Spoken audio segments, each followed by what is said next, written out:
né? E a gente possa dialogar com pessoas sempre bacanas. Então, fico feliz com a perspectiva, Camila, honrado de verdade, para a gente poder ter aquilo que vou chamar de bate-papo.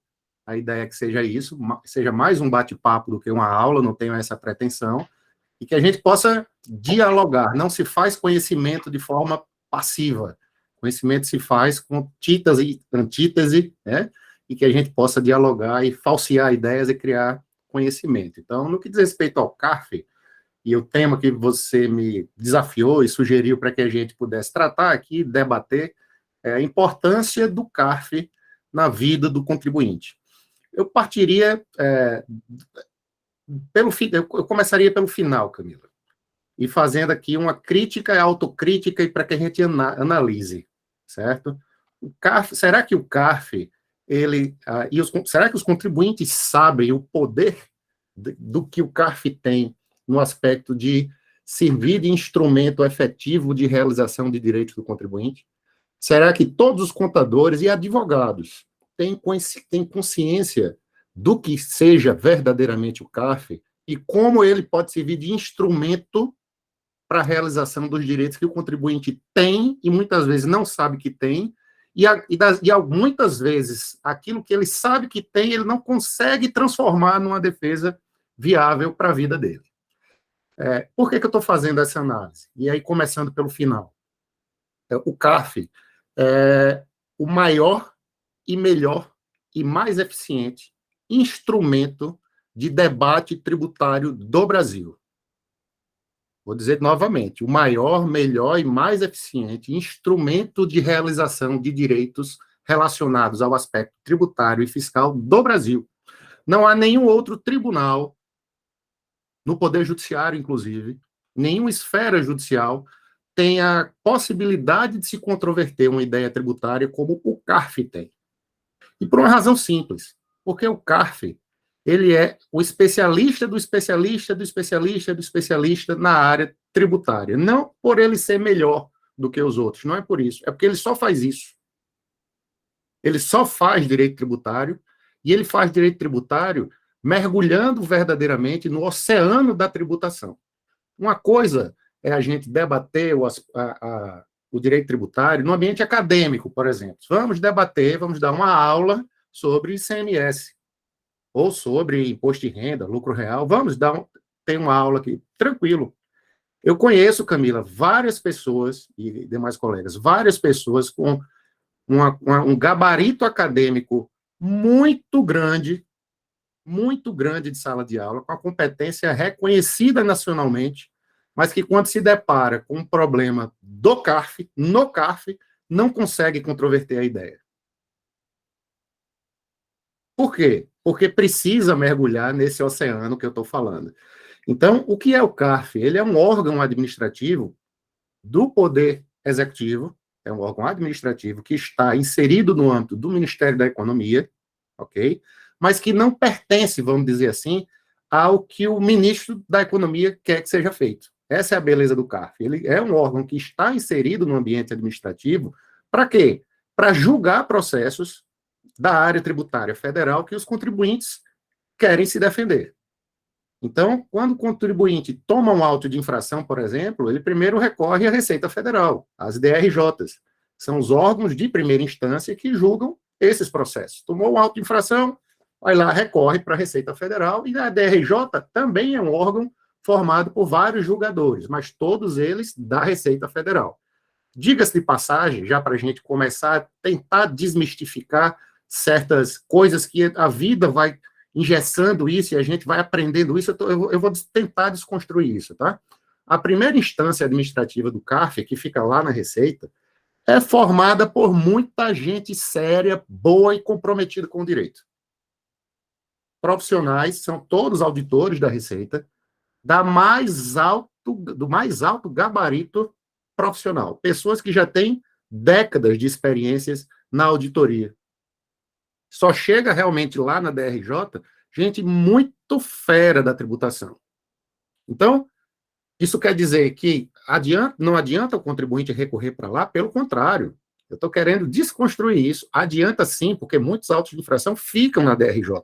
São julgados pela própria DRJ a favor do contribuinte. Não vejo, certo? Tendência, não vejo mesmo. Tem uma forma tendenciosa de lá na DRJ, que é a primeira instância, lá na Receita Federal, de se julgarem os processos somente contra o contribuinte. Isso é a primeira lenda, isso não existe. A questão é mais provável que o entendimento dele seja mais profícuo? Sim. A pessoa que passa o tempo todo da vida dentro da Receita Federal, ele tem um olhar, um jeito de enxergar a vida, que não necessariamente é um jeito errado. Do mesmo jeito que a pessoa que está na advocacia tributária, defendendo o contribuinte, ele tem uma visão mais pró-contribuinte. Não necessariamente no meu caso, eu advogo há 23 anos, estou na advocacia licenciado, certo? Meu olhar é óbvio que ele tem uma sensibilidade maior à demanda do contribuinte. Mas a maioria dos casos que eu julgo no CARF são contra o contribuinte. E por que isso acontece? E aí é a conclusão da minha fala. Porque o contribuinte, lembra que eu perguntei, será que os contribuintes sabem a importância do CARF? Então, dói no coração saber que aquela defesa mal feita, eu não posso fazer a defesa pelo contribuinte, porque eu não estou ali na função de julgador que vai defender contribuinte. Eu vou defender o direito.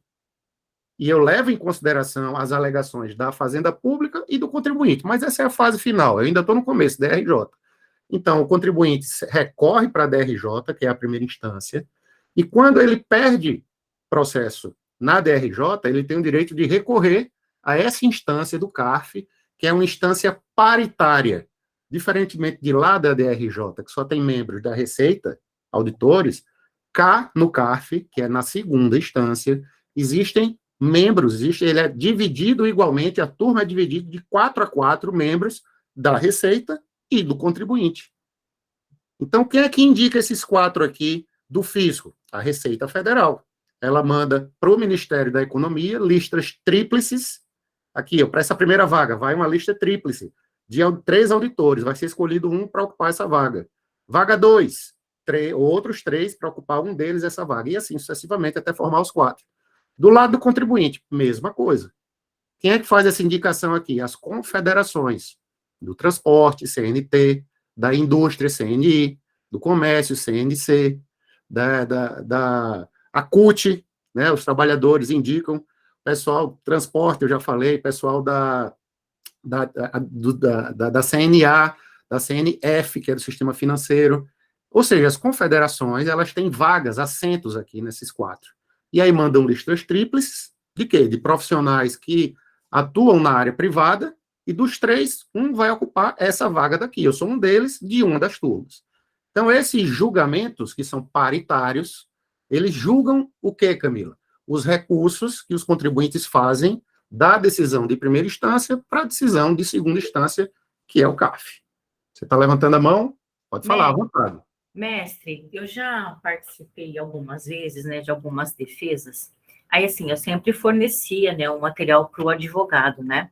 E assim, a gente observa também para peritos, né?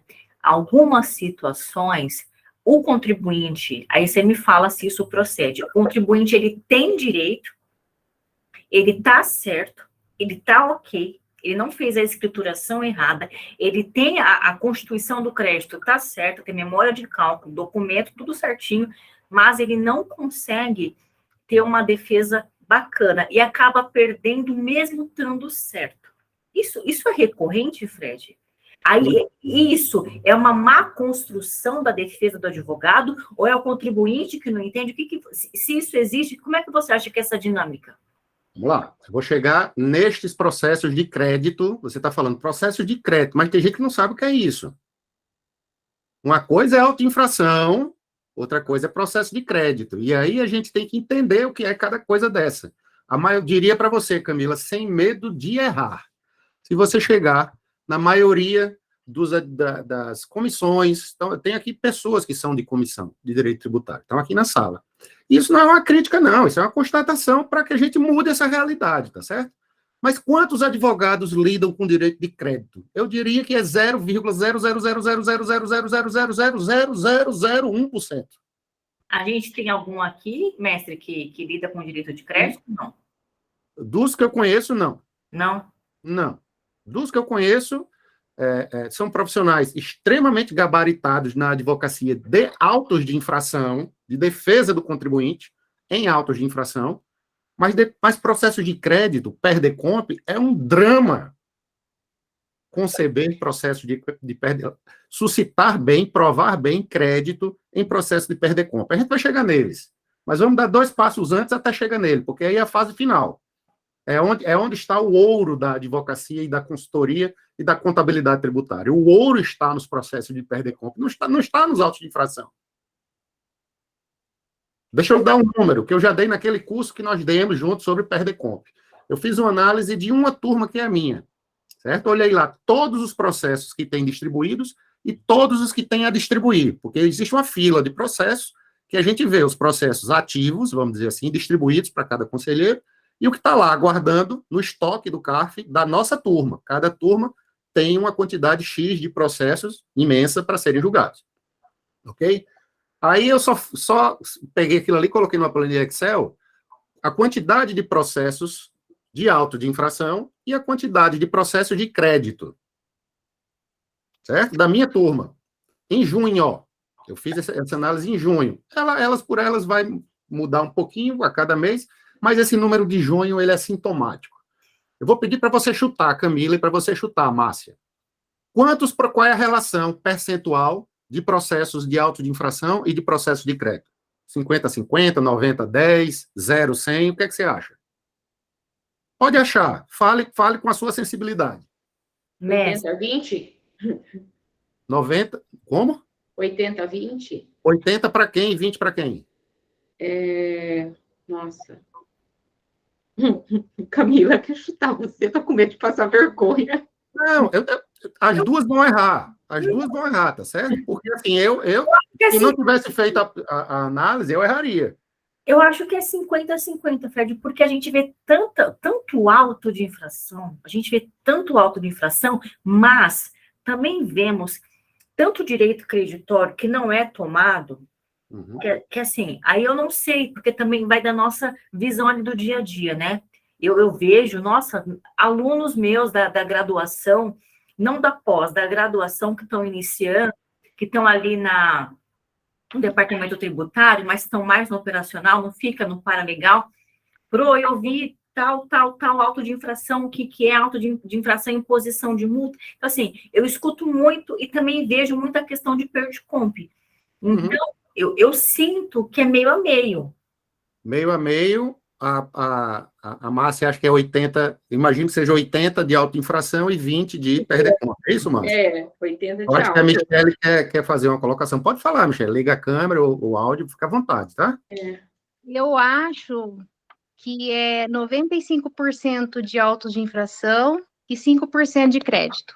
Certo. Porque da pouca experiência que eu tenho, né, até hoje, né, da minha trajetória profissional, o que chegou foi pessoas com auto de infração. Sim. E eu não tive um cliente que veio atrás de mim até agora atrás de crédito, né? Assim, doutor, eu estou sendo prejudicada aqui, né? E eu quero resolver essa situação. Você é advogada, Michele? É advogada. Eu sou advogada, sou. De que estado, Michele?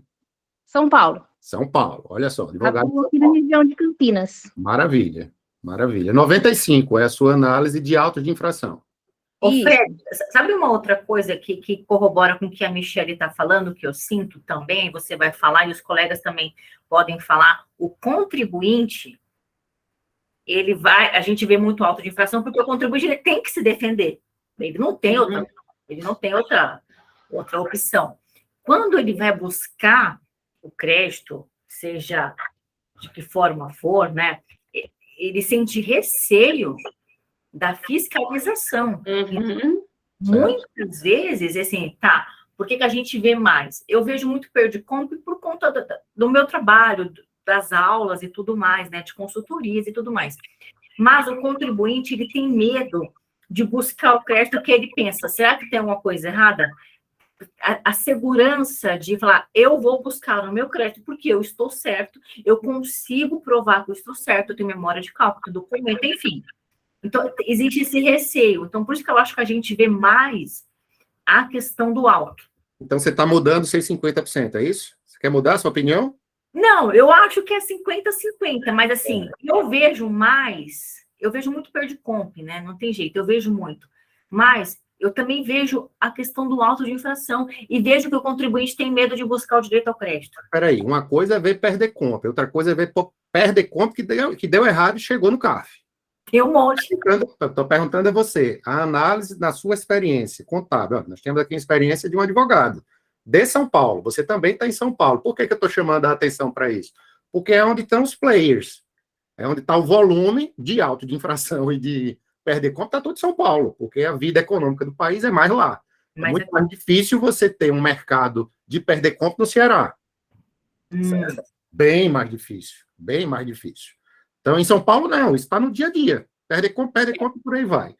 Mas aí, na sua análise, então, é 50-50, levando em consideração os Perdecomps que deram errado, que demandaram um processo para o CARF, não é isso?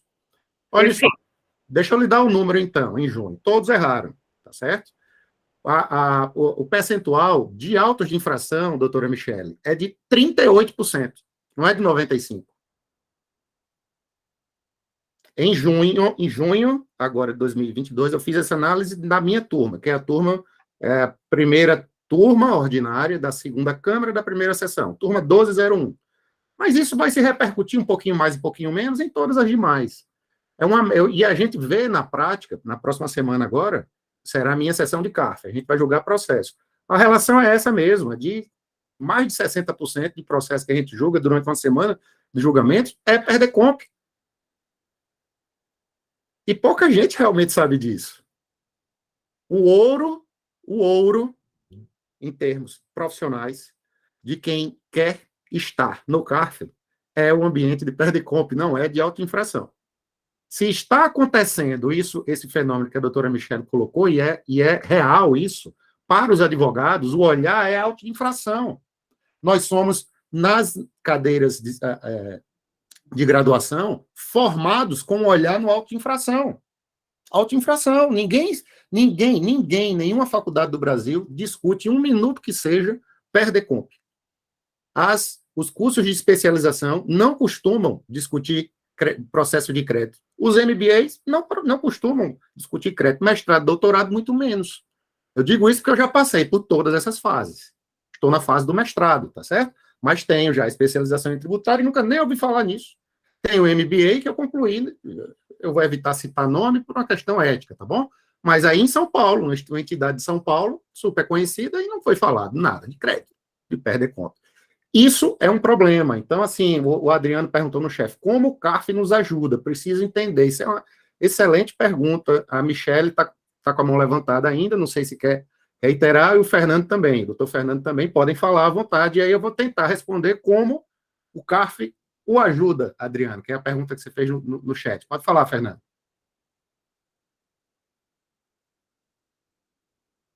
Está sem áudio, tá? Você baixou a mão e está sem áudio. Não sei se você baixou porque era para baixar. Agora levantou e... Pronto. Fala lá. Eu fiz foi esquecer de tirar desbloquear o microfone. Tá? Então, como a doutora Michele falou, né? De fato, as empresas procuram muito advogado para a defesa do auto de infração, né? Então, primeiro, que estou pensando aqui, estou divagando, talvez seja uma questão cultural, a Perdecomp ser acompanhada inicialmente pelo contador. Né? E aí eu perguntaria, o advogado ele deveria entrar em qual fase desse procedimento?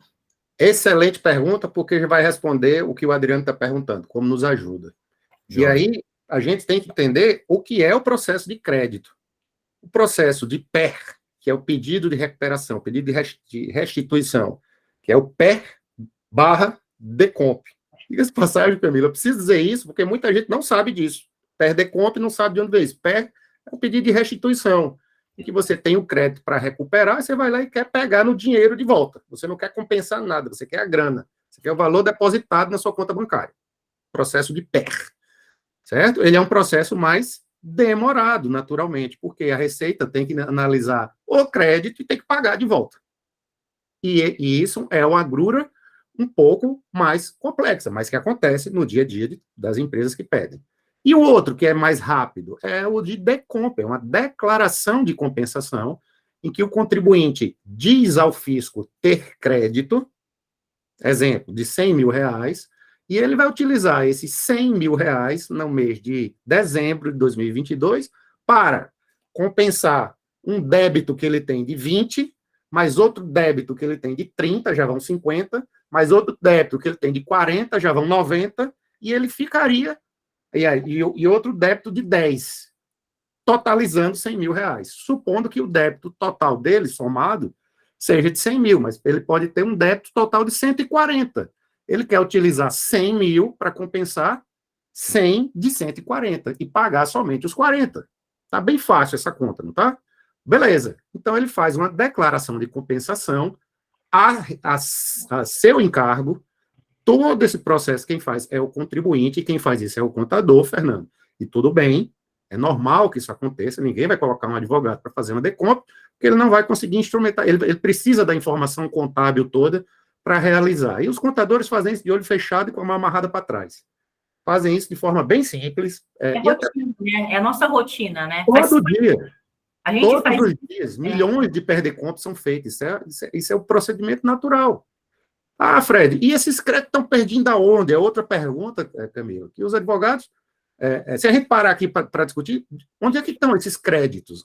Porque para o advogado, e é importante que todo mundo também tenha isso em mente, para os advogados, crédito é um negócio que foi esquecido.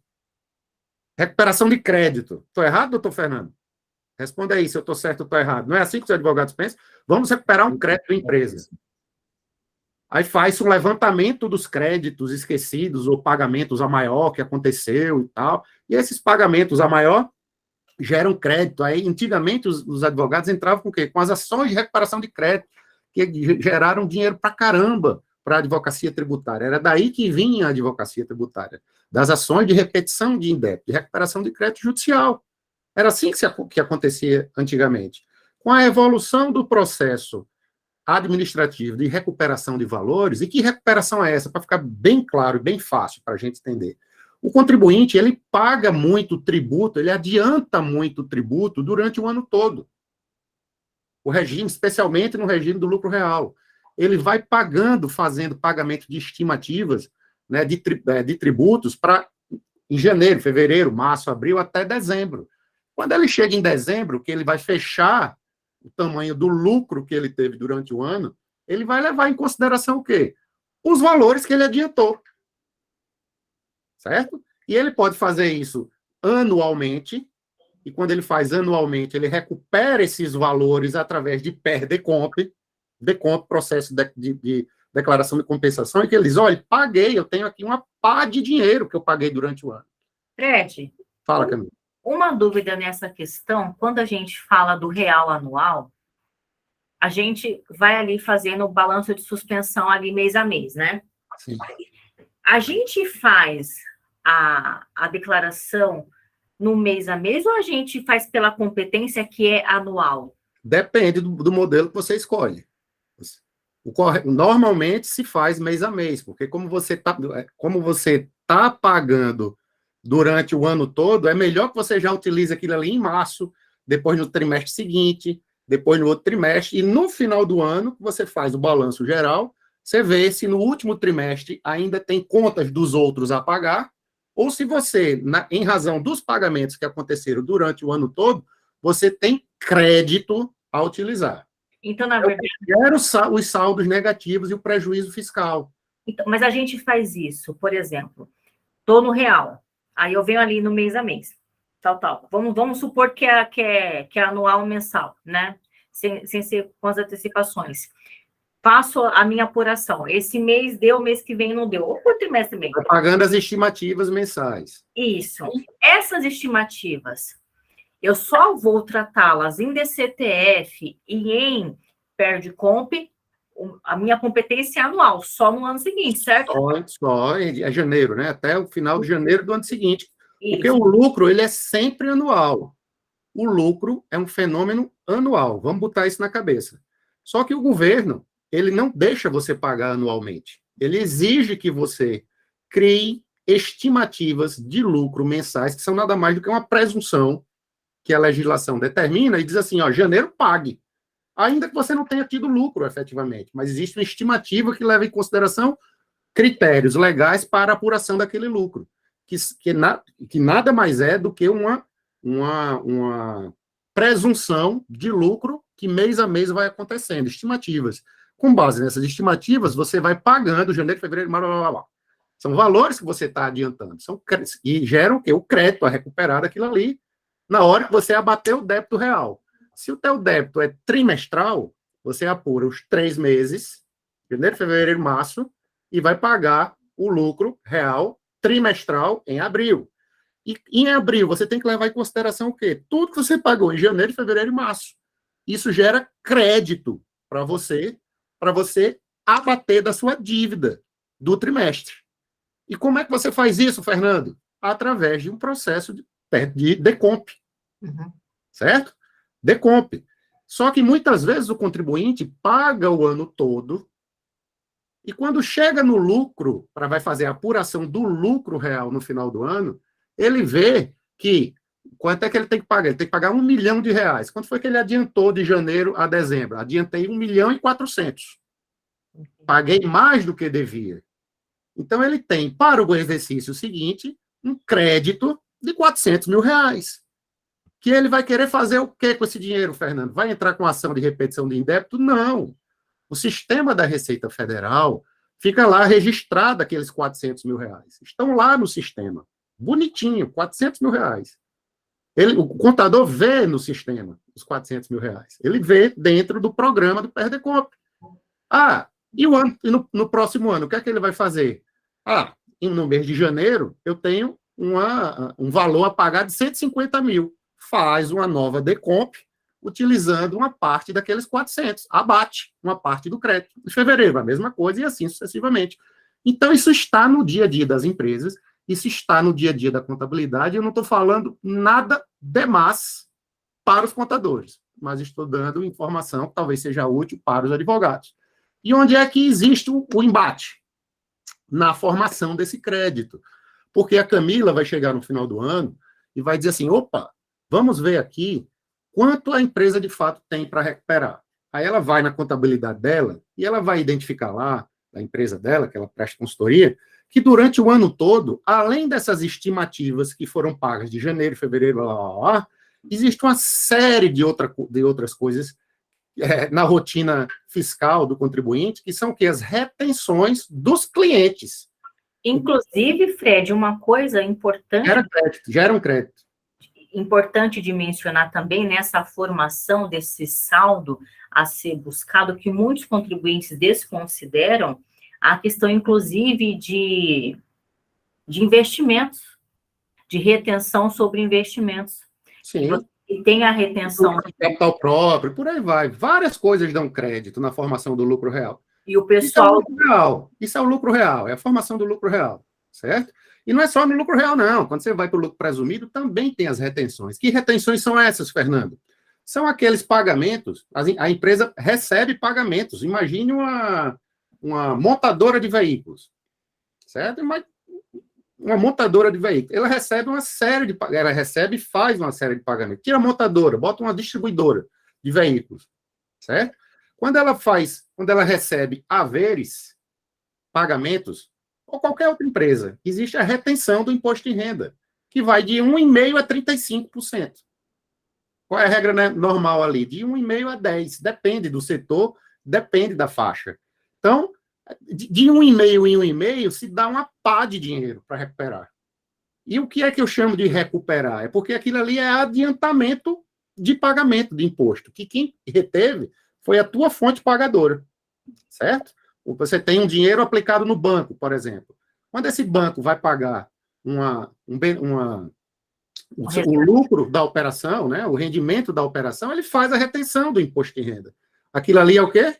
Adiantamento de imposto que você faz. Você, pessoa física, quando você recebe seu salário, não tem a retenção do imposto de renda? Tem. Essa retenção é um crédito que você tem na apuração anual do seu imposto de renda quando você faz a declaração do imposto de renda.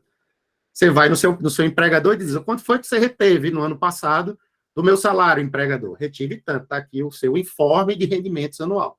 Isso acontece na pessoa física e na pessoa jurídica. E onde é que dá problema, Adriano? Dá problema porque muitas vezes, a fonte pagadora não informa ao fisco a retenção. Então, a empresa da Camila teve um monte de nota fiscal que ela emitiu. Nessas emissões, está lá informada a retenção de 1,5% em cada uma delas, em 10, e 5, 15, depende da atividade. E o cara que reteve lá não declarou e não repassou isso para a Receita Federal. Problema número 1. Isso é crédito, tá certo? A Camila, na contabilidade dela, ela coloca todos esses valores. Ela sabe que houve a retenção desse 1,5% somado durante o ano todo. Somado isso tudo, isso dá quanto? 50 milhões de reais de retenção de imposto de renda. Maravilha, Camila. Eu estou falando casos reais, tá certo? Eu falo esses números assim, que parecem muito, mas no dia a dia acontece. É normal. Super normal. Então, imagine, Fernando, 50 milhões de reais de retenção de imposto de renda que a Camila, contadora, sabe que foram retidos, beleza? Está lá na contabilidade, está lá na nota fiscal dela. Tranquilo? Então, isso aí é um crédito que ela tem para abater no imposto de renda da pessoa jurídica. Que ela deve ser abatido daquilo que ela já pagou, inclusive essas retenções, que a contabilidade tem como pagamento. Tranquilo, Camila, aí vem o problema, chegamos nele. E se desses 50 milhões de reais, a Receita Federal só aparecer lá no sistema 10 milhões.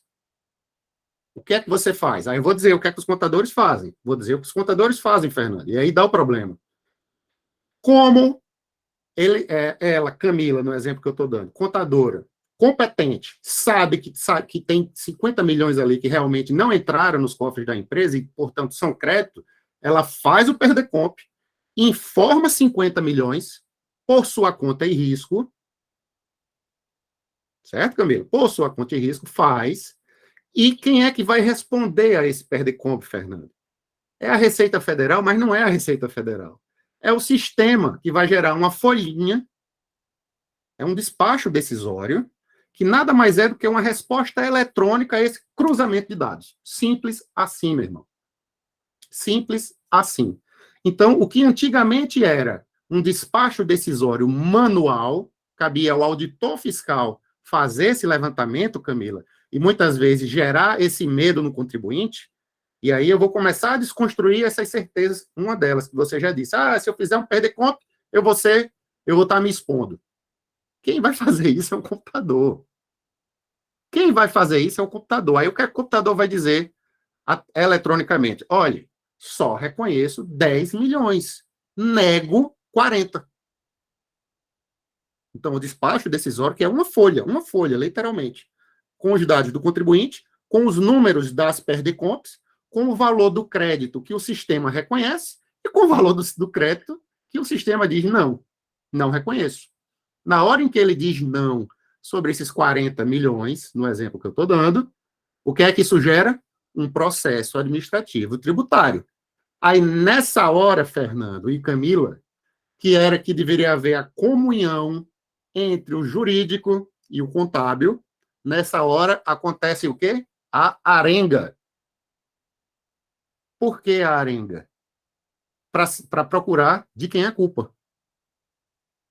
Certo? Então, eu estou trazendo uma realidade que eu consigo identificar isso em razão das defesas que chegam. Aí, o que é que acontece na prática? O empresário, certo? O departamento, que tem acesso a essa realidade, tem ali uma autuação, porque foi negado os 40 milhões, então você está devendo 40 milhões, com multa de 50%, que é a multa isolada que a legislação prevê para os casos de compensação não homologada. Então, você tinha um crédito de 50, você dizia ter, que foi reconhecido 10, foram negados 40, e sobre os quais se aplica uma multa de 20, que é 50% disso. Então, você começou o mês com um crédito de 50 e terminou o mês com um débito de 60. Certo? Aí, internamente, cada empresa que resolva isso, ou com arenga ou com comunicação. Se o assunto se perde na arenga, se o assunto se perde nas discussões entre departamentos infindáveis relacionados a quem tem culpa ou quem não tem, É problema, de fato, individual da realidade empresarial, que acaba repercutindo no ambiente do CARF.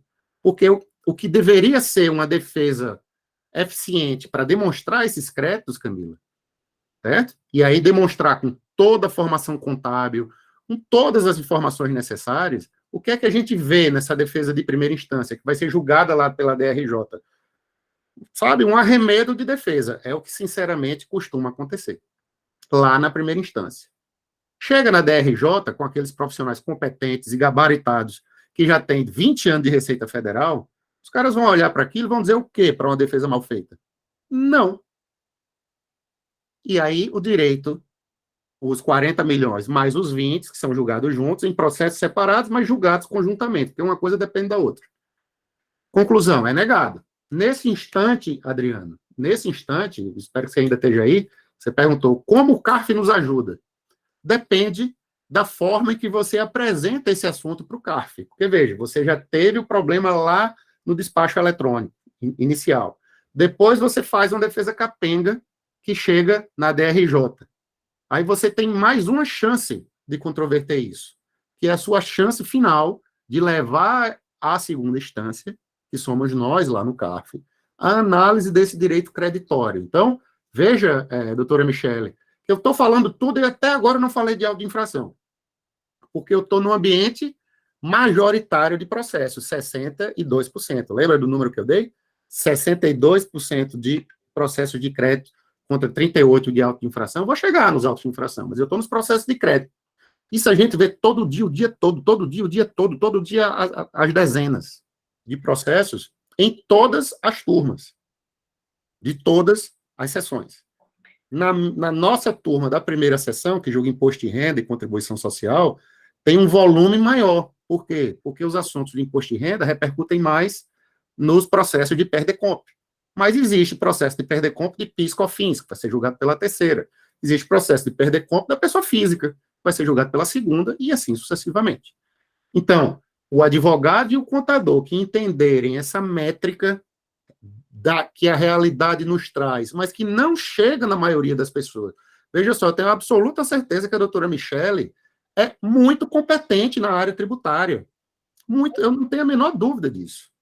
Mas olha a impressão que ela tem sobre os processos de PERDECOMP. Ela está olhando para um mercado que para ela era de 5%. E eu estou dizendo que é de 62%, doutora Michele, baseado num dado real da minha turma em junho desse ano. Certo? Então, eu acho que essa é a primeira desconstrução da noite que eu gostaria de fazer. Trazer contadores e advogados a uma realidade de mercado, a um mercado gigantesco que existe de realização profissional, que nenhum nem outro ainda entendeu isso. Qual é a minha sugestão para cada um que está aqui nessa sala e, eventualmente, quem veja depois da gravação? Foquem, criem braços profissionais nas suas respectivas áreas para se tornarem especialistas em processos de crédito. E se coloquem para as empresas como tal. Se coloquem, não aguardem que as empresas cheguem e batam as portas de seus respectivos escritórios, imaginando que ali tem um especialista em PERDECOMP. Se apresentem como tal, mostrem como a expertise individual de cada um permite controverter assuntos de PERDECOMP, doutora Camila. Sabe por quê? Porque todo dia tem. E Fred, essa é uma deficiência muito interessante, que não é somente a gente sente a deficiência, tanto na cadeira de contabilidade, como na cadeira de direito. Por quê? Porque até mesmo na graduação de contábeis, quando a gente passa pela contabilidade tributária e pelo direito tributário, a gente não identifica a importância, a construção da obrigação acessória, e a importância da obrigação acessória. Então, de fato, é uma deficiência, não só do advogado, mas também do contador. Então, isso eu sinto no dia a dia. Outro ponto importante é que todos esses processos, assim, não vamos entrar em detalhe de idade, né, mas, assim, a gente vem acompanhando a tecnologia a favor do contribuinte também, obviamente, mas a Receita, hoje, quando você vai fazer o PERDECOMP, ela já lista para você, você manda buscar, já aparece lá os créditos que você tem, quando você entra pelo ECAC, né? os previdenciários por enquanto. Então, as pessoas precisam entender que o nosso cenário, primeiro, seja contador como eu, ou advogado como vocês, a gente tem que buscar esse conhecimento, sim, da construção da obrigação acessória, como é que faz, entender como é que você formula, como é que você faz a memória de cálculo. Por quê? Porque a tecnologia está exigindo isso do contador e do advogado, porque essas construções são feitas de forma digitais. E muitas pessoas fazem, nossa, constantemente. A gente ensinou no nosso curso, eu dei um curso de Decompre com o Fred, que a minha numeração o pessoal consegue identificar. Então, às vezes faz o pedido errado, não consegue fazer, colocar o período, e assim sucessivamente. Então, essa dificuldade, ela tange também aos contadores, Fred. Sim. Acho que a Márcia quer fazer uma colocação, Márcia. Eu quero sim. Na verdade, a Camila colocou essa questão do medo das empresas, né? O que você diria para os contadores e até mesmo para os advogados, pessoal que presta serviço, para quebrar essas objeções, né? Com relação... É uma ótima pergunta. Primeiro, que a gente tem que levar em consideração que o ambiente da Receita Federal é totalmente digital. Totalmente digital. A informação é totalmente detalhada e facilmente, com estalar de dedo, eles acham os créditos ou diz não para aqueles que eles não acham. Tá certo? Então, a gente tem que levar em consideração que esses processos de crédito, eles tendem a ser rápidos no aspecto de resposta sim ou não, e são respostas curtas, porque elas são parametrizadas em quê? Em informações de sistema, e aquilo que eventualmente você esteja requestando e que não apareça no sistema por qualquer motivo, a meu sentir, não gera repercussão nenhuma contra a empresa. Porque como a Receita tem o poder na mão de dizer não, por que você vai ter medo de solicitar o sim? Você tem que mostrar o sim, porque ela não vai dizer sim pelos lindos olhos azuis do contribuinte. Tá certo? Então, assim, eu estou no processo de perder conta, tá? Não estou falando de planejamento tributário, tem nada a ver com nada disso. Eu estou na cozinha do direito tributário. Estou na cozinha e não adianta a gente debater direito tributário da sala, que é onde estão os autos de infração. Vamos para a cozinha, para o dia a dia. Vamos para aquilo que gera auto de infração, inclusive. Mas a gente vai chegar lá na ambiência do auto de infração, que é tão importante quanto, tá bom? Mas, como essa construção de formadores, de pensadores do direito e da contabilidade não tem levado em consideração esse alerta que eu estou fazendo sobre uma perspectiva de mercado, Márcia, uma perspectiva imensa de possibilidade de mercado, que nem na contabilidade e nem no direito eu não consigo identificar um grande advogado de processo de crédito.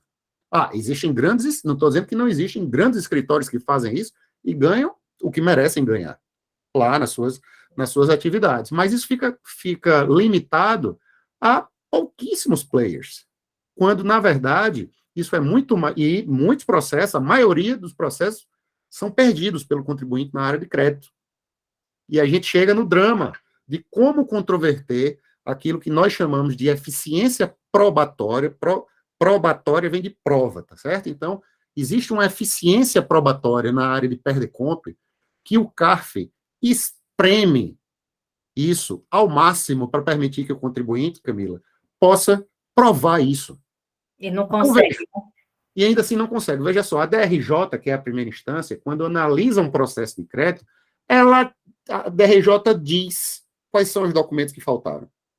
Diz assim, porque veja, enquanto o despacho decisório é feito por um computador lá embaixo, o computador ele não tem interpretação, ele interpreta só cara crachá, números, créditos, não créditos, cara crachá, certo? Aí o contribuinte vai recorrer disso para a DRJ, vai entrar com a manifestação de inconformidade, que é como se fosse a impugnação do auto de infração. Ele vai manifestar ao Receita Federal a sua inconformidade com a negativa dos créditos de 40 milhões, no exemplo que eu estou dando. Dos 50 foram reconhecidos 10 e negados 40. Ele vai manifestar, como se fosse um recurso, uma manifestação de inconformidade, em que ele vai dizer, epa, Receita, eu tenho 40 milhões, estão aqui. Aqui aonde? O processo é que vai mostrar. Certo? Aí, quando chega na DRJ, a DRJ diz assim, além de não estarem no sistema, você não juntou isso. Então, a resposta é não, continua sendo não. É nesse instante, Adriano, é nesse instante, Priscila, é nesse instante, Mirella, Fernando e todos os demais, e Michele que estão aqui presentes. É nesse instante que basta você, como advogado, ou como consultor, ou como contador gabaritado, conseguir enxergar o óbvio, a meu ver, que é a decisão da DRJ dizendo não, estou negando por conta disso. Normalmente, esses processos de crédito não tem discussão jurídica, tem discussão de prova. E aí, é que naquela decisão da DRJ, é que se abre, se liga a luz da ring light que está aqui para enxergar o objeto de estudo, que é o quê? O crédito, Camila. E ainda assim, o contribuinte recorre ao CARF, faltando elementos de prova. Aí chega para o julgador analisar aos 45 do segundo tempo. Esquece. O jogo está acabando, tá certo? Eu sou lá, eu sou o árbitro, eu vou analisar se foi gol ou se não foi. Aí eu faço o quê? Eu vou olhar o VAR. Vou olhar o VAR, que são as provas do processo. Olho, reolho, repito, mando voltar, repito 50 vezes aquilo ali. E quando eu olho o VAR 50 vezes, eu vejo que o gol que está sendo marcado é de mão. Eu posso dizer para o contribuinte que é gol, eu tenho que dizer não, meu irmão. Ou eu posso dizer que o contribuinte não está impedido, ou eu posso dizer que o contribuinte está equivocado. Pode até ser, e eu acredito que sim, que aqueles 40 milhões existam na prática. Mas faltou alguém com musculatura profissional para controverter adequadamente as provas. Exemplo, besta. O contribuinte diz que aqueles 40 milhões, Camila, são de retenções que aconteceram durante o ano. Na verdade, ele disse que eram 50. Aí depois ele diz foram negados 40. Ele tem 40 milhões ali como problema ainda, certo? Estão acompanhando, né? Aí ele diz assim, beleza, estão aqui as minhas comprovações, ó. E ele consegue mostrar as comprovações. Aí tem que ser olhado se aqueles valores foram submetidos à tributação, foram né, entregues, foram declarados à tributação. E o contribuinte não juntou no processo a sua contabilidade. Eu diria, e aqui é um chute, tá bom? Baseado em mera especulação por experiência. Eu diria que isso é 90% dos casos. Falta de informação contábil no processo. E, Fred, quando chega para vocês, né, de 100%, quantos que vão para frente? Pouco? Vamos lá, eu fiz essa análise também. Para você ter ideia, como os casos que chegam são tão assim... E já chega para você, já passou do primeiro. Já passou da primeira instância, vem na segunda. Nesses processos de crédito, o que é que tem acontecido nos últimos 3 anos, basicamente? Os últimos 3 anos. Os contribuintes começaram a ver esses erros. Os contribuintes que eu digo são os escritórios, tá certo? Começaram a ver, rapaz, a gente fez a defesa errada lá, fez o recurso errado cá, aí chega aos 44, faltando assim 2, 3, 4, 5 meses para a decisão, aí junta a documentação contábil. Tem um dispositivo na lei, olha só, Adriano, como eu digo que o CARF espreme isso ao máximo. Tem um dispositivo na legislação, do decreto que regulamenta o processo administrativo, que diz assim, após a primeira manifestação do contribuinte, ou na impugnação, ou na manifestação de conformidade, lá embaixo, depois do espaço decisório da primeira folhinha, lá, na primeira defesa que o contribuinte faz, ele tem que juntar ao processo todos os elementos de prova sobre pena de preclusão. Preclusão é um fenômeno jurídico que retira da parte o direito de se manifestar ou de juntar provas após aquele ato. No processo judicial, por exemplo, você recebe uma ação, um processo contra você, uma ação indenizatória contra você, um divórcio, uma ação de divórcio. Marido querendo separar da esposa. Aí a esposa vai contestar aquele processo de divórcio. Na contestação, que é a defesa, a primeira defesa, o código diz o quê? Que tem que juntar todas as provas necessárias, sob pena de preclusão. Você não junta mais nada depois, a não ser que sejam provas novas, que surgiram depois daquela data. Mas sendo provas anteriores, precluiu o seu direito. Ok? E, literalmente, liga-se o botão do dane-se, para não usar outro verbo aqui. Então, dane-se, não junta mais. No processo administrativo, o dispositivo legal diz a mesma coisa. Aí, o que é que nós fazemos lá no CARF? Nós, conscientes da necessidade de não termos um formalismo imoderado, criou-se a teoria do formalismo moderado. que busca, na verdade material, na verdade real, a busca do trabalho que a gente faz lá. Então, se o advogado junta aos 44 do segundo tempo, essa contabilidade, o que é que nós estamos fazendo nos últimos tempos? A gente, em identificando a perspectiva daqueles créditos existirem, não sou eu, como contador, que vou auditá-los, ou como julgador, que vou auditá-los. E nem eu posso acreditar simplesmente na palavra do contribuinte. Aquilo tem que ser auditado pela Receita. Então, vejam só, tem processos de 15 anos que o contribuinte vacilou durante 15 anos, que seria para o julgador muito mais cômodo simplesmente dizer não, porque o dispositivo legal manda dizer não, porque teria precluído o direito dele. O que é que nós fazemos? Temos que construir um voto que esprema isso que eu estou falando, esprema essa realidade, e a gente tem decidido que, nos casos em que, a qualquer tempo, o contribuinte controverte elementos de prova, ainda que tardiamente, a gente manda o processo de volta para a Receita Federal, para que se faça uma nova análise do direito creditório, baseado nas provas que o contribuinte só juntou 15 anos depois. Sabe por que isso, Camila? Porque o princípio da verdade material exige que a administração pública busque esses direitos à enésima potência. Então, foi a solução construída. A gente poderia pedir uma diligência, mas aí entrar numa fila de diligência que ia fazer o processo voltar para a gente. Trabalho, retrabalho. Então, como a Receita Federal tem como validar esses cálculos e eles morrerem lá, se a Receita encontrar os créditos, morre lá, na Receita Federal mesmo, na DRF, que é a Delegacia de Fiscalização. Morre lá, o contribuinte recupera os 40 milhões, atualizados, e acabou o assunto. Certo? Então, olha a beleza do que eu estou dizendo aqui. Eu estou dizendo a advogados e contadores e consultores que o que define vitória ou derrota no CARF são vocês. Simples assim. Baseados em quê? Em elementos de prova. Nos processos majoritários de PERDECOMP. Ponto e vírgula. Aí nós chegamos nos autos de infração, que tem uma quantidade imensa de processos, doutora Michele. E aí sim, essa realidade de auto de infração é onde advogado é formado. Qual é a diferença? Enquanto nos processos de PERDECOMP, o contribuinte é como se fosse o autor do pedido, e é mesmo, ele vai à Receita pedir uma restituição, ressarcimento, ou uma compensação, ele é o autor, então a ele incumbe o ônus da prova, certo? No outro caso, do auto-infração, é exatamente o contrário. É a administração tributária que imputa a você, contribuinte, determinado ônus decorrente de uma obrigação tributária que foi descumprida, ou principal ou acessória, aquilo gera um auto de infração, e ali você vai ser só defensor. E aí entram os advogados. Saem de cena os contadores.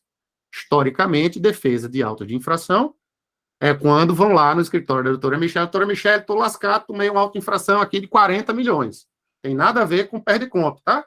Por quê? Porque houve uma sonegação de imposto aqui de 40 milhões. Ah, esses 40 milhões tem multa de 75%. Tem mais uma multa de 75%. Ah, houve simulação, conluio, fraude. Houve simulação, fraude e conluio. Então, o que era 75% vai para 150%. Ah, que é a multa qualificada. Ah, e o contribuinte ainda assim não entregou os documentos na época da fiscalização. Aí a multa, que começa com 75% e vai para 150%, pula para 225% do auto de infração. Fazendo as contas, quanto é que dá aí 225% de 40 milhões? Rapidamente. Muita coisa. Então, o que era 40 vai terminar perto de 200. 150 milhões. Essa é a realidade dos autos de infração. A gente vê, sim, muito isso em decorrência de sonegação e outros senões. A maioria dos casos que a gente vê é em decorrência mesmo, até, e aí falta mesmo, musculatura interpretativa. Muita gente diz assim, é quebra do sigilo bancário. Aí faz uma defesa imensa de 80, 90, 150 páginas, falando sobre a inconstitucionalidade da quebra do sigilo bancário, como se isso fosse um assunto novo. Isso é assunto velho, julgado pelo Supremo, que o fisco pode solicitar. Isso está definido já com repercussão geral pelo Supremo. O fisco pode, a qualquer tempo, se tiver lei determinando, e há uma lei federal determinando, solicitar ao cliente da Camila, através da Camila, contadora, que apresente os extratos bancários dos anos X a Y. Aí o contribuinte se treme todinho e tal, e não apresenta. Aí como é que é feita? Aí é omissão, né? Omissão direta. Ele ele quebra, ele solicita direto ao Bradesco, se for o seu banco. O Bradesco é obrigado. Ele recebe aquilo ali e ele vai arbitrar o seu lucro porque você não apresentou a documentação. E no arbitramento do lucro é muito, muito, muito, muito, muito pior. Porque você não vai conseguir fazer créditos e débitos, ou seja, tudo vai ser crédito, tudo vai ser débito, e em cima daqueles débitos vai ser cobrado o imposto, sem abater nenhum dos seus créditos que você teve naquele período. E dane-se você. Solução para isso? Recorrer para o CARF. Quando se recorre ao CARF, aí o que é que o contribuinte deveria fazer? Né? Porque ele não faz, ele vai tentar bater na quebra de sigilo bancário, que é um argumento teórico, já ultrapassado, que se resume por uma súmula de 2 linhas. Se a pessoa fizer 150 páginas de recurso, eu não posso passar por conta de 2 linhas, que é uma súmula do CARF, que diz que os depósitos bancários são meios de prova para fins de arbitramento do lucro. E ponto final, eu não posso dizer que não é, porque se eu julgar contrário à súmula do CARF, eu sou imediatamente afastado do CARF. É uma regra. Tem que julgar baseado naquilo. Entendeu, Camila? Então, existe uma retórica argumentativa por trás desses trabalhos de autos de infração, que muitas vezes, nulidade disso, nulidade daquilo, a pessoa não tinha autorização para fazer aquele ato, normalmente questões meramente formais, os extratos bancários não são meio de prova, fica nessa retórica, e enquanto, deveria ser? Aí os escritórios bons fazem essa defesa. Vão atrás e dizer, olha, desse lucro arbitrado aqui, abata isso aqui, porque isso aqui é crédito, eu já paguei imposto aqui, tanto, abata isso. Mas, muitas vezes... Vai tudo. Vai tudo, porque a contabilidade não se comunica com o jurídico, tem 30 dias para fazer aquele recurso, do negócio que já está ali há 5 anos, 4 anos, já se perdeu e adeus. É por isso, né, Fred, que eu bato na tecla, né, com os alunos iniciantes, né, que o pessoal já está formado e tudo mais, né, já tem uma construção, né, profissional. Ter uma escrituração decente, Sim. que preste, Sim. memória de cálculo, escrituração correta, livros, arquivos SPEDs completos, dá segurança para o contribuinte, não, isso aqui não é isso aqui, está aqui a prova, né? Só que a contrapartida a empresa não tem uma regularidade, a empresa não tem um controle efetivo, não tem compliance, não tem gestão do tributo, acaba não tendo base para sustentar uma defesa bacana e, em contrapartida, muitas vezes o advogado não sabe o anterior a essa construção e acaba que o contribuinte perde, né? Sim. Sim, eu diria, Camila, assim, eu não estou aqui para dar conselho a absolutamente ninguém, mas chamar, dar sugestões, eu acho que são interessantes para contadores e advogados que estejam em começo ou já adiantados na advocacia, para que prestem atenção a isso que eu vou dizer. Primeiro, para os contadores, né? Os contadores, via de regra, não sabem, ou se sabem, não colocam essa sabedoria eles não sabem o valor que tem para os contribuintes. A atividade contábil é o coração, né, o coração da empresa, junto com o setor comercial. Então, é importante, absolutamente importante, por uma razão simples, porque muitas vezes um auto de infração desse quebra a empresa. A gente vê 225%. Certo? Se você olhar, a empresa tomar uma auto-infração por multa agravada, a primeira multa que eu falei é a multa de ofício, a de 75%. Todos os casos, 75%, regra geral. Se houver simulação, dolo, fraude na operação, sobe de 75% para multa qualificada, que é de 150%. E se houver omissão de informação, dificuldade, criou embaraço à fiscalização, sobe para 225%. Certo? Então, não são autos de infração pequeno. Eu me assusto, assim, quando eu vejo autos de infração de bilhões de reais, mas aí, naturalmente, eu estou falando de grandes companhias internacionais e tal, mas de companhias médias, a gente vê auto de infração de 100, de 50, de 80 milhões, que nenhuma empresa média consegue pagar uma auto de infração desse, e aí quebra, literalmente, né? Então, e os contadores ficam onde nisso? Os contadores fazem parte da solução para que não se chegue nisso. E, normalmente, profissionalmente, eu vejo vários contadores não sabendo dessa importância e limitando a sua, inclusive em valores que recebem, se permitem ser subvalorizados, e eu acho que a profissão contábil, ela já passou do tempo dela criar musculatura, assim, para o mercado, para mostrar que é tão importante quanto a advocacia. Então, é engraçado, porque a gente está falando de processos de perder compra, mas se um contador for atrás de um crédito desse e ganhar o crédito, muito provavelmente ele não tem um FII, um percentual daquela recuperação. Estou errado, Márcia? Consegue receber aí 5% de um crédito de 50 milhões? Não consegue. Os escritórios de advocacia conseguem. Não porque advogados sejam melhores, nem vice-versa. Até mais que 5. Mas porque se colocam para o mercado de forma mais proativa, de forma mais, né, com mais musculatura argumentativa para conseguir. E ótimo que seja assim. Ótimo que seja assim. Mas eu acho que o mercado contábil toda palestra que eu falo para contadores, eu sempre digo isso, porque eu vejo o quanto a contabilidade sofre no dia a dia. Mas vamos em frente. É o que temos no final do dia, um mercado grande, que depende sim da contabilidade, e o escritório de advocacia que tiver essa sensibilidade para trazer para perto, vai ganhar processos muito mais do que está perdendo. A maioria dos processos de crédito são perdidos, respondendo a sua pergunta, Camila. Eu não tenho essa estatística, porque eu não parei para ver quantos processos ganha, quantos processos perde, eu teria que fazer isso 1 a 1, a gente não tem, mas, para você ter ideia, mais de 95% dos processos no CARF são por unanimidade. Veja, 8 julgadores que julgam mais de 95%, todo mundo pensando a mesma coisa, é porque é o pensamento recorrente. É o que tem para dar, no final. Quando há divergência, você pode dizer, a turma errou, fulano errou, ciclano acertou. Mas quando todo mundo diz a mesma coisa, quem está errado é a parte que perdeu. Sim, sim. Né? Se todo mundo aqui nessa sala, se a gente botar um problema e todo mundo responder a mesma coisa, significa que é muito provável que aquela resposta esteja certa. É mais provável, mas deu aqui 60-40. Não, é um assunto controvertido. Dá 50-50. Aí é um assunto controvertido. O contribuinte levou uma dúvida para que metade do colegiado dissesse sim ou dissesse não. Mas quando 95% dos processos são por unanimidade, existe um erro, uma falha de estratégia na construção do processo. E isso tem que ser desconstruído de que o problema está no CARF ou está na DRJ.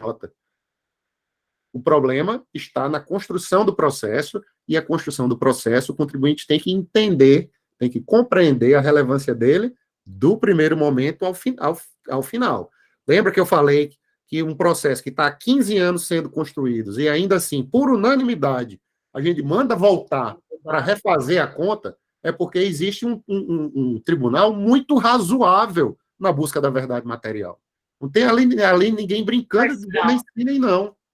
O objetivo é achar a verdade, mas tem que ser dado um fio de realidade para que a gente construa esse tipo de solução. Agora, deixar de juntar a documentação contábil para verificar se aquelas retenções de 40 milhões, no exemplo que nós demos, foram ou não submetidas à tributação, não juntou, meu amigo, depois de 15 anos, esquece. Não sou eu que vou pedir para que você junte.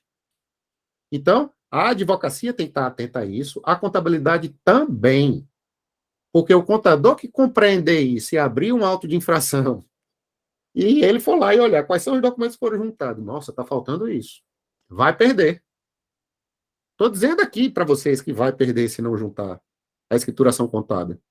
Como é que você vai pedir crédito de tributo que você diz que vai abater débito e você não diz que aquilo ali foi tributado? Você tem que mostrar que aquilo ali foi tributado. E muitas vezes não são juntadas as informações, entendeu, Camilo?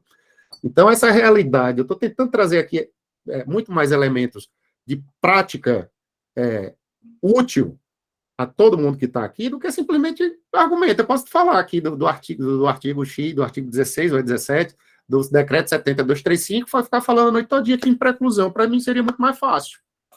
Precluiu, não juntou na primeira instância? Nego. É muito mais fácil você negar. Agora, você construir algo para conceder demanda, sim, que a gente analise o processo de crédito, e no caso de autoinfração, aí eu faço literalmente o argumento inverso. Cabe ao CARF verificar se a Receita Federal, que está autuando, se a administração tributária foi eficiente na sua produção de prova, porque também se a Receita, na autuação, não junta os elementos de prova necessários, a gente derruba a autoinfração. E eu diria que a Receita Federal erra também nesse processo, e erra muito. E aí os autos de infração são desconstituídos. Diga-se de passagem, muitas vezes, sem que o contribuinte controverta isso no processo de forma adequada. Mas aí eu, como julgador, eu tenho que analisar se a eficiência que é da administração tributária, se aconteceu no processo, e em não tendo acontecido, desconstituí-lo. Muitas vezes, anulá-lo. Na verdade, né, Fred, a mensagem que a gente deixa aqui para os nossos alunos, tanto advogados quanto contadores, é sempre buscar entender do que está se fazendo, estudar, entender que esse é um campo de atuação excelente, e é preciso a gente ter conhecimento técnico, é preciso a gente construir, entender como é que funciona, para quando chegar na construção de uma defesa não ser derrubado. Uma dica que eu posso dar, e aí sim é uma dica, as sessões do CARF, elas são abertas ao público, certo? Elas são públicas. As sessões presenciais ainda não há tecnologia de câmeras e tal lá em Brasília para fazer essa transmissão ao vivo, tá bom? Mas nos processos remotos, por exemplo, a sessão dessa semana e da próxima, toda ela é remota ao vivo no YouTube. Terça, quarta e quinta da próxima semana, eu estarei ao vivo de manhã e de tarde no YouTube, fazendo o quê? Discutindo isso que a gente está falando aqui. Votando os processos, todos ao vivo, transmitido. Como é que procura? Entra no CARF e bota lá, CARF. Aí vai aparecer, primeira sessão ao vivo, segunda sessão ao vivo, turma tal, turma tal, turma tal. Aparece lá, tudo vermelhinho ao vivo. Você escolhe, entra e assiste. Para aqueles que eventualmente não tenham experiência e assim, poxa, mas eu não tenho cliente que ainda me demandou processo de PERDECOM, por exemplo. Estou dando a dica aqui. Entra na próxima semana, em qualquer uma das turmas que tiver ao vivo, porque são todas da primeira sessão. Entre lá. A minha é a turma 1201, 1201. Primeira sessão, primeira turma da segunda Câmara da primeira sessão. Isso é uma organização administrativa interna. Então, turma 1201. Olha lá, turma 1201. Imagino que eu estarei lá, se Deus quiser, presente ao vivo, julgando esses processos junto com meus colegas, tá certo? Poxa, mas eu quero ver como é na prática um processo de PERDECOM. Assista uma sessão. Assista 1, 2, 3, 4, o dia todo, pode passar. O dia todo assistindo. É uma fonte imensa de riquíssimo conhecimento prático para ver isso aqui, verdade material. Tudo isso que eu estou discutindo, em tese, vocês vão ver na prática. Empresa tal teve um processo de PERDECOM tal, juntou no processo A, B e C, ganhou lá na decisão de primeira instância tanto, deixou de controverter tanto. Então, homologo ou não homologo? Final, a decisão vai dizer. Auto de infração, mesmíssima coisa, tomou um auto de infração porque fez um planejamento tributário no processo tratando do assunto A, B e C, e teve auto de infração de imposto de renda, contribuição social, PIS, COFINS, junta tudo, joga lá para a gente julgar. Certo? E aí a análise vai ser debatida como a gente está fazendo aqui. A única diferença é que isso é transmitido pelo YouTube de forma passiva, ou seja, a pessoa não tem como fazer uma intervenção como aqui agora a gente pode fazer, tá? A gente está numa sala como essa aqui, não é nessa plataforma, é em outra, sendo daqui transmitido para o YouTube. Então, quem está no YouTube, só assiste. Isso é uma desvantagem, mas assim, também se tivesse lá no CARF, se você estiver lá em Brasília, você não vai poder intervir, se você não for parte no processo, aí vai assistir do mesmo jeito. Outra coisa, todo esse conteúdo está gravado no YouTube, não precisa nem assistir ao vivo, não. Se você entrar agora aqui, quando terminar, vai lá no YouTube, bote CARF. Vai lá no canal do CARF, você vai ver tudo que aconteceu hoje, ontem, mês passado, ano passado, está tudo lá. Então, só não aprende direito tributário na prática quem não quiser, no ambiente CARF. É uma dica que eu estou dando, eu falo isso para alunos, mas por que pouca gente vai atrás, Camila? Porque dá um trabalho danado assistir isso. Como são assuntos, sabe, assim... complexos, né? E direito tributário é um negócio que dá sono, verdade verdadeira é essa. Quem não está envolvido ali naquele debate, julgando, tendo que prestar atenção, ou para não falar besteira, ou para não ser injusto, ou, sabe, por qualquer outro motivo, porque você está fazendo a função de julgador, então você está mexendo na vida de alguém. Tem que prestar atenção. Então, o que a gente faz?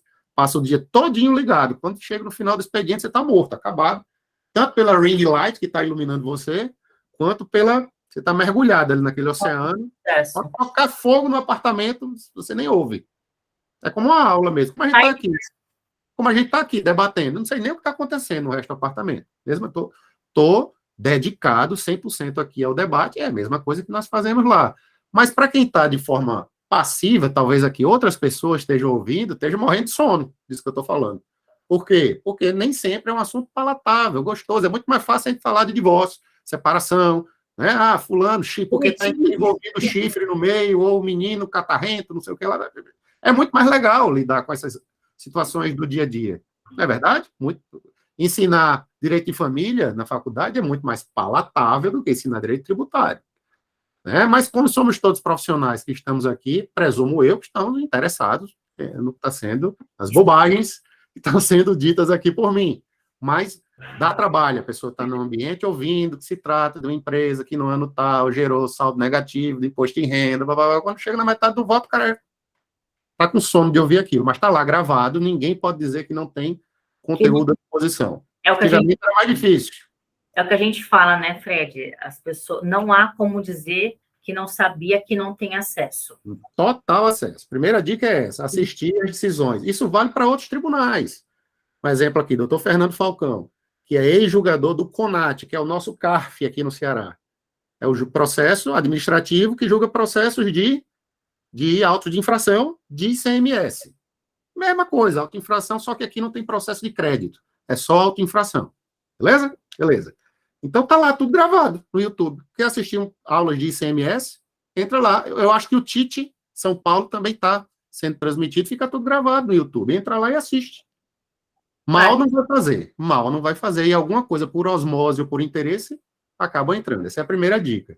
Segunda dica que eu posso dar é em razão dessas informações que elas são acessíveis na realidade, por conta do YouTube. Mas não querendo, e aí eu não vou puxar a sardinha para os meus livros, não. Existem muitos livros coordenados por colegas do CARF. Esses aqui que a gente falou no início, os demais que não chegaram ainda, eles são 2 livros, um que trata do imposto de renda e contribuição social, no âmbito do CARF, problemas reais, né? Controvérsias do CARF, o nome é série, controvérsias tributárias e os precedentes do CARF. Todos esses autores aqui, 90% são julgadores do CARF. Os outros todos são grandes mestres do direito tributário, professor Chueire, professor Ricardo Maris, professor Brito Machado II, e por aí vai. Daqui, no outro, Sacha Calmon, e por aí vai. Temos grandes autores que estão vinculados aqui nesse processo, mas a maioria julgadores do CARF. Volume 1, que trata do imposto de renda e contribuição social. Volume 2, PIS/COFINS, no ambiente do CARF. Quem quiser estudar, está à disposição na Foco, na livraria, na editora Foco, e se utilizarem o como é que chama? O cupom FRED20, eu vou botar aqui no chat, FRED20, Fred com Y. Na compra lá do site, nesses livros, em todos os outros, você ganha 20% de desconto em todos os livros da coleção, tá certo? Dessa e de todas as outras. Mas não estou trazendo a sardinha para esses livros. Podem comprar esses livros, mas tem outros que falam de muitas outras controvérsias de assuntos relacionados ao CARF. Vou dar um exemplo aqui que eu estava conversando hoje com o doutor Fernando Falcão, que é um grande amigo e grande tributarista, conforme a gente já conversou inicialmente. Espero que as próximas aulas aí de ICMS e na área também de crime contra a tributária ele possa estar depois. Batendo um papo. Mas, veja, eu estava falando com ele sobre uma decisão que saiu hoje, ela foi publicada no site do CARF, eu vou colocar aqui, ó. Ela está aberta aqui no meu computador. Isso aqui é um link do CARF, tá? Um acórdão do CARF. Esse processo aí é um processo que saiu hoje, mas ele é de outubro, de uma decisão minha. Foi o voto vencedor de um auto de infração, doutora Michele. Nesse caso aí, é auto de infração, decorrente de um planejamento tributário relacionado a um assunto que a maioria de nós, assim, estando na advocacia e na consultoria regular tributária, não tem acesso a isso, porque são autos de infrações muito, muito grandes, de bilhões de reais. Processo de ágio, aproveitamento fiscal do ágio. Certo? Não vou entrar em detalhes aqui, porque aí vai dar sono. Mas veja, o assunto ágil gera uma imensa incompreensão, porque, de fato, ele é complexo, tá certo? Mas que, por ser complexo, muita gente relega ele somente às grandes operações, não entendendo que o que tem por trás dele é a compreensão do que é planejamento tributário. Dizendo de forma bem simples, imagine que uma empresa no exterior, Camila, certo? Queira comprar uma empresa brasileira. Tranquilo? E ela vai investir 500 bilhões de reais na compra dessa empresa. 500 bi. 500 bi foi arrastado. Vai. 10 bilhões de reais a empresa brasileira vale e um grande grupo internacional quer comprar essa empresa. Ela pode comprar? Claro que pode. Ela pode comprar lá de fora aqui? Não. Ela tem que aportar dinheiro diretamente nessa empresa, e aí sim, ela passa a ser a controladora de lá de fora aqui para dentro, ou criar uma outra empresa antes de fazer a compra, uma empresa só de papel, tá certo? Uma empresa veículo, que chama. Cria essa empresa veículo e injeta 10 bilhões de reais nessa empresa de papel, que pertence a quem? A essa empresa do exterior. Essa empresa de papel, que tem 10 bi de capital, vai injetar dinheiro aonde? Na empresa brasileira que quer ser comprada. E aí ela compra essa empresa por 10 bilhões de reais. Tranquilo? Mas essa empresa que está sendo comprada por 10 bilhões, imagine que é uma empresa que começou como startup e que contabilmente ela vale 10 mil reais. O contrato social dela começou e ficou em 10 mil reais. E ela está sendo comprada por 10 bilhões de reais. Isso gera o quê? Um ágio. Um sobrepreço, um goodwill, que pode ser atual ou futuro. Essa empresa que vale 10 mil reais no papel, que está sendo comprada, mas existe uma expectativa dela gerar um dividendo futuro de 10 bilhões. E esse carinha que está lá fora sabe disso. Então, está comprando ela já agora por 10 bilhões, porque sabe que 10 ela vai fazer 100. Então, gerou o famoso ágio, que é o sobrepreço. E como é que os contadores resolvem isso, Camila? Esse valor do sobrepreço, comprado simplesmente assim, essa empresa que era só de papel, que foi criada, essa empresa veículo, ela pode ser comprada pela empresa que ela comprou. Ela pode ser incorporada às avessas pela empresa que ela comprou. E esse ágio que foi gerado nessa operação é dedutível do imposto de renda do lucro real.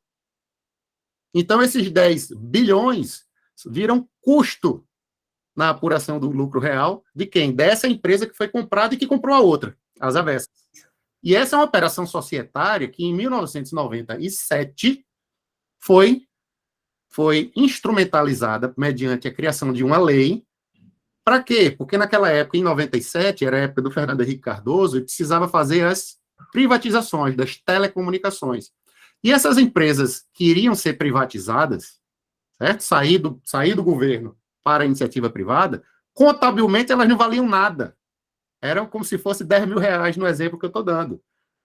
O valor dela era muito baixo, mas essa empresa do exterior, na hora que comprasse, ia gerar uma valorização, e a gente sabia que ia vender celular, que ia vender linhas, aquela história toda, e aquele valor contábil pequenininho ia crescer muito, o tal do ágio. Só que as empresas de fora queriam um benefício a mais. Aí foi criada a lei que permitia isso, criar uma empresa veículo. Ao ser criada uma empresa veículo no papel, não tinha funcionário, não tinha nada, era uma empresa de papel, criada só na junta comercial. Injetava seu dinheiro nessa, essa daqui comprava a participação dessa, e essa daqui incorporava essa depois, fazendo com que o ágio que pertenceria só a essa fosse utilizado pela empresa de destino. Isso se chama amortização do ágio. E esse ágio é amortizado como, Camila? No lucro real. Ela vira despesa dedutível. De que forma? 1/60, ou seja, 5 anos, durante 5 anos, ele ia poder utilizando 1/60 por mês até amortizar totalmente esse ágio. Isso gerou operações multibilionárias, benefícios tributários bilionários para as teles. E depois, o que é que os advogados fizeram? Repercutiram isso em todas as outras empresas. Então, toda compra passou a ter uma empresa veículo para fazer a operação. Mas veja que a empresa de fora, que queria comprar a empresa de dentro, a empresa do exterior que queria comprar a empresa nacional, não eram empresas conectadas, eram empresas diferentes. Essa empresa daqui podia ser uma empresa de automóveis, que queria entrar no mercado brasileiro para ganhar dinheiro com telecomunicações, beleza? São empresas separadas. Estou vendo aqui que o Adriano está fazendo a pergunta, já eu tento responder, tá, Adriano? Aí vem a pergunta, doutora Camila. Agora, imagine a situação em que uma empresa do exterior, que detém uma empresa nacional, elas são conectadas, são coligadas, essa do exterior controla essa no Brasil, ou vice-versa, certo? E ela quer gerar o mesmo ágio. O valor contábil dessa aqui é bem baixinho. Essa daqui cria uma empresa veículo, essa empresa vem com bilhões de reais, esses bilhões de reais são injetados nessa empresa, todas as três estão conectadas. Pertencem a quem? A essa empresa mãe internacional. Tá claro, Camila? Sim. Olha que você está fazendo a cara assim que não entendeu, mas tá claro, né? Empresa estrangeira detém essa empresa no Brasil. Cria no meio entre as duas uma empresa veículo. A mesma operação. Injeta dinheiro na empresa de papel. Essa empresa de papel compra as participações dessa empresa que já pertencia à do exterior, e essa daqui incorpora a do meio, gerando o quê? O ágio. É o chamado ágio interno, entre partes coligadas. Tudo para somente gerar a dedução. Gerar o benefício tributário. É o planejamento, do caso das telecomunicações, trazidos para empresas que já existem e que são coligadas. Pergunto, esse planejamento tributário é lícito? É fraudulento? É abusivo? É o quê? Se for as avessas, dá para desmantelar, né? Isso é planejamento tributário na veia, literalmente. São operações imensas, que geram autos de infração imensos, que estão à disposição de todo mundo. Todos aqui podem pesquisar isso. Hoje eu estava conversando com o Fernando sobre uma decisão minha, esse voto aí que eu coloquei, o link... Não abriu, Fred, não consegui abrir. Não mesmo? Não, ele não está carregando. É porque você está no celular, não é isso? Não, estou no computador. Eu estou clicando, ele abre diretamente aqui o PDF. Se alguém mais puder fazer o teste aí, mas qualquer coisa eu te mando, porque ele está no site do CARF, tá? Eu não posso mandar isso antes, por razões óbvias e tal, mas uma vez está publicado, eu posso controverter por uma questão acadêmica, como a gente está fazendo aqui. Então, sim, academicamente falando, Fred, me fala sobre planejamento tributário. Lê um processo, lê um voto, agora vai dar trabalho. É um voto imenso. Simples, né? Porque esse voto aqui não era meu. Eu não era o relator. O relator estava propondo, doutora Michele, manter o auto de infração, certo? Manter o auto de infração, porque entendeu que essa operação, que no exemplo que eu estou dando, não era ágio interno deste processo. Era um ágio de uma empresa no exterior que queria comprar uma empresa brasileira, mas que eram de setores separados, não eram coligadas. Foi criada a empresa veículo porque a lei permitia e permite que assim seja feito. Mas a Receita Federal, depois do processo lá de 97, que houve a privatização, depois daquilo, ela entendeu que como a norma foi criada para as privatizações, mas a norma não fala nisso não, é uma lei geral. O objetivo era fazer as privatizações, mas o contribuinte entendeu que aquilo ali era uma norma geral, norma que poderia alcançar outras situações e começou a fazer esse planejamento tributário. Estou dando um exemplo. Existem dezenas de outros exemplos, que a gente pode passar a noite aqui controvertendo, mas vai dar sono. Para não dar, eu vou ficar nesse.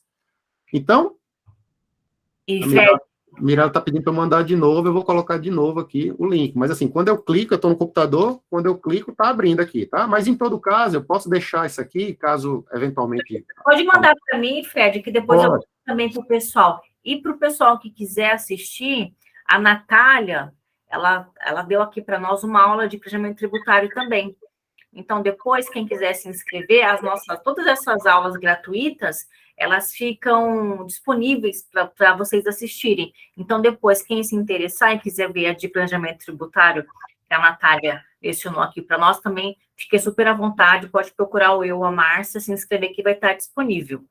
Esse voto aqui foi por maioria. Olha só, a turma chegou eu puxei a dissidência de votos, a discussão, lá na discussão eu discordei do relator. Tudo isso está gravado ao vivo no YouTube. Aliás, esse foi em Brasília.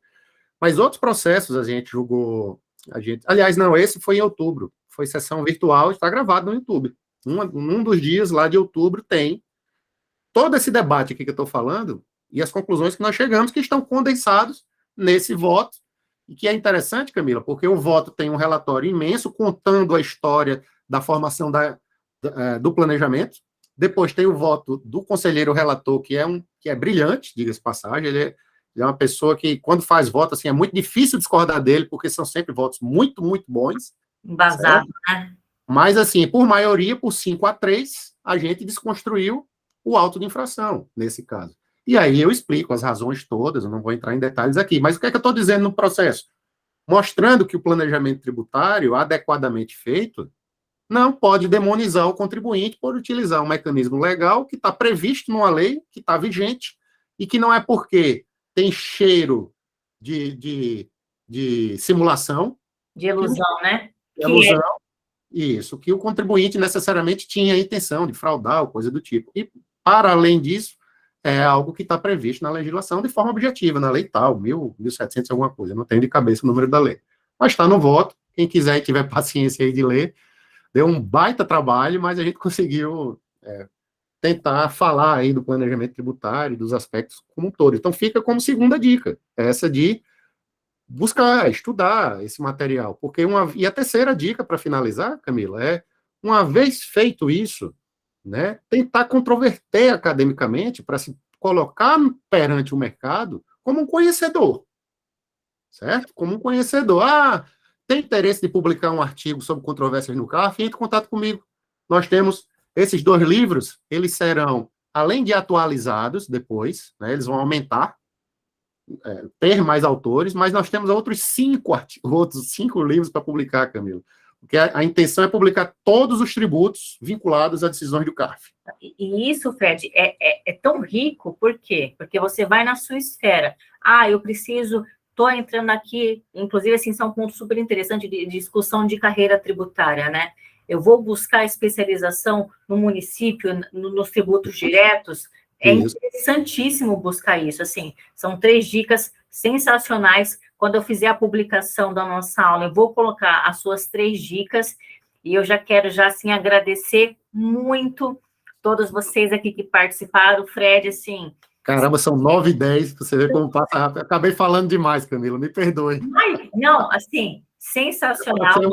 Foi 1h40. Maravilhoso, assim, sem palavra, riquíssimo. Eu quero muito agradecer a sua presença aqui no nosso projeto. Traremos o Fernando depois, fazer o convite formal para ele. E, pessoal que está aqui assistindo a aula, muito obrigado. Vocês vão receber o certificado, a gente tem o contato de vocês. Muito obrigado. Venham para as próximas aulas, né? Pelo que eu vi, vocês são advogados, mas a gente discute aqui bastante tema, na verdade, só temas tributários, né?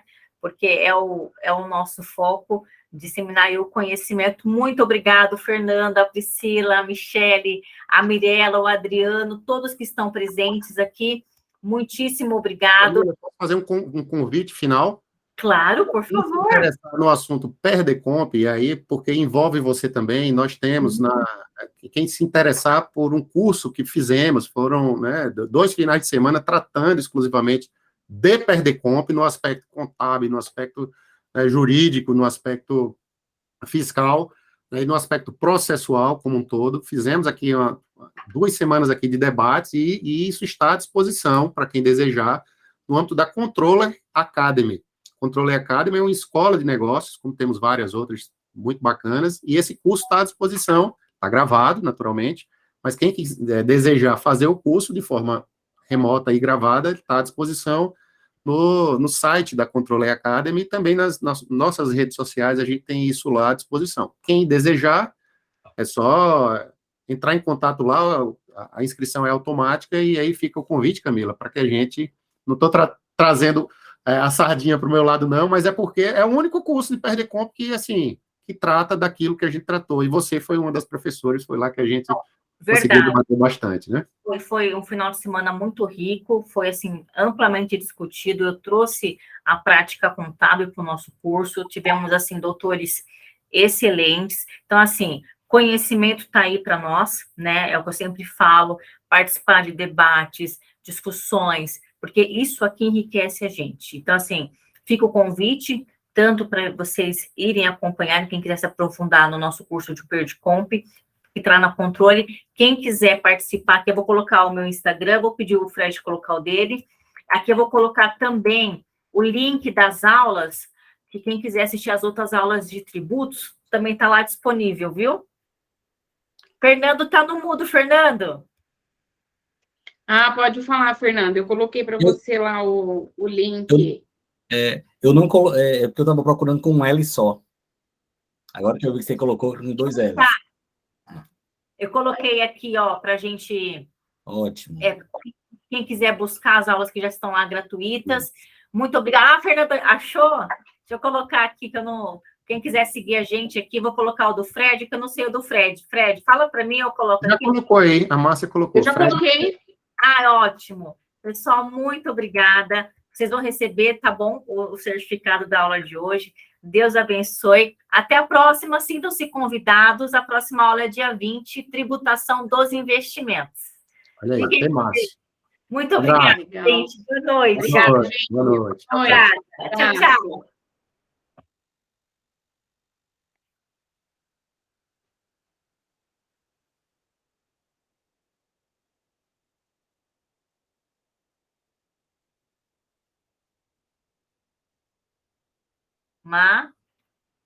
Oiê, deixa eu só parar a gravação.